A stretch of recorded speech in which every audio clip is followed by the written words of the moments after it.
If you thought that a pitch shifter cannot change the way you make music, you were wrong. GlitchShifter by Windows is essentially an IDM ambient glitch machine disguised as a pitch shifter, and it's free. It is powered by an algorithm which splices pieces of the input signal, and instead of smoothly transitioning between the pitch, it cuts it hard, which adds all sort of artifacts and glitches to the signal. The range of GlitchShifter is amazing. It can obviously be used as a pitch shifter.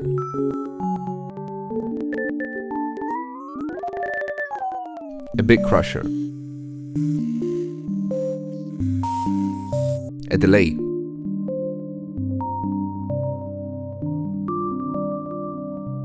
A pseudo-granular delay.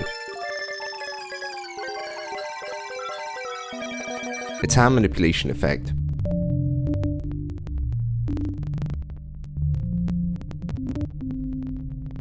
And a glitch machine.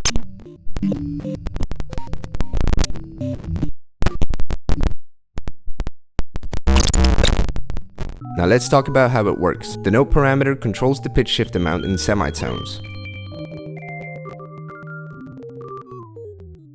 But it also changes the distance between the write and read positions in the buffer, which makes it read the audio faster when you pitch it up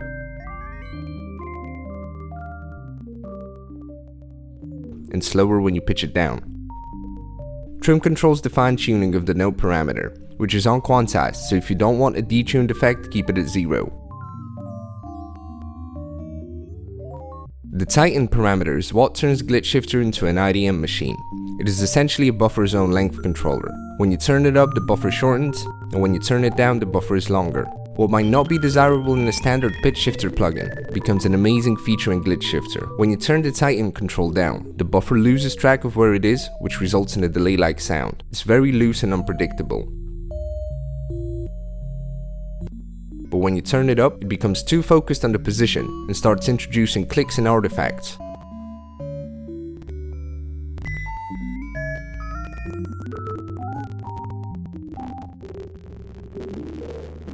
When you go all the way up, it basically sounds like a bitcrusher, since it loses its ability to have a seamless loop of the input.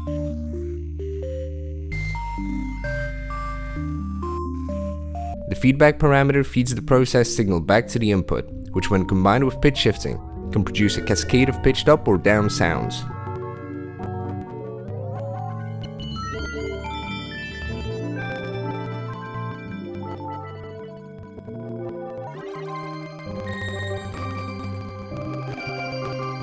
And of course we've got the dry-wet signal parameter.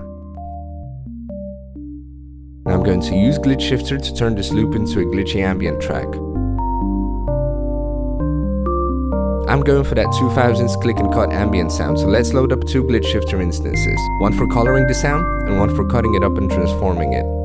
Tighten all the way to the right so that it starts sounding bit crushed, and while tighten is doing the downsampling bit crushing style effect, the note parameter doesn't change the pitch, it only changes the character of the texture. Now in the second GlitchShifter we want to tune the pitch down and put the tighten parameter all the way down, so that the buffer is longer and the track can become so loose that it cuts up the sound. Add some feedback and it already sounds completely different than the source material. Let's grab the piano now. My idea is to have it pitched down an octave, with lots of feedback and low tighten to chop it up a bit, and then control the glitchy clicks with the second instance's tighten option while recording everything.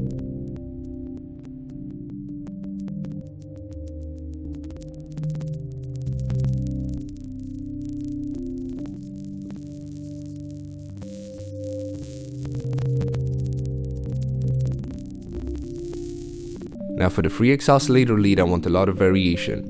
First I'm going to do the granular style delay octave waves, with lots of feedback. An octave up, and the same thing on the second GlitchShifter. Changing the octaves once in a while and manipulating the tighten knob in the lower range to get different timing artifacts.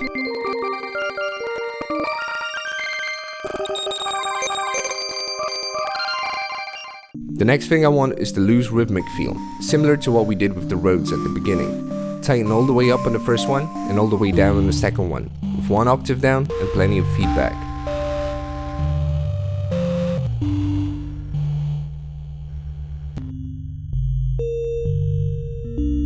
The last thing we can do with the lead is to get some glitches out of it. Tons of feedback, tighten nearly all the way up, and go crazy with manipulating all the knobs until it breaks. Just remember to put a limiter in the effect chain.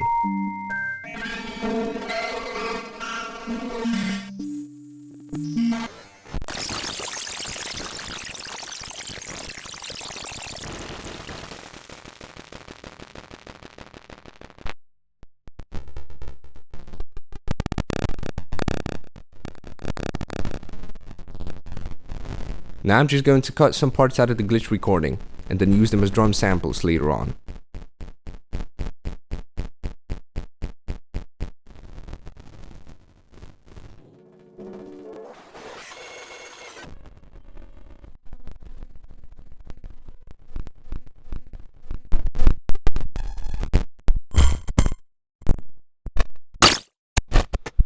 And this is before and after using GlitchShifter.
I'm going to come back in a second with a full track I made using these sounds.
And there we have it.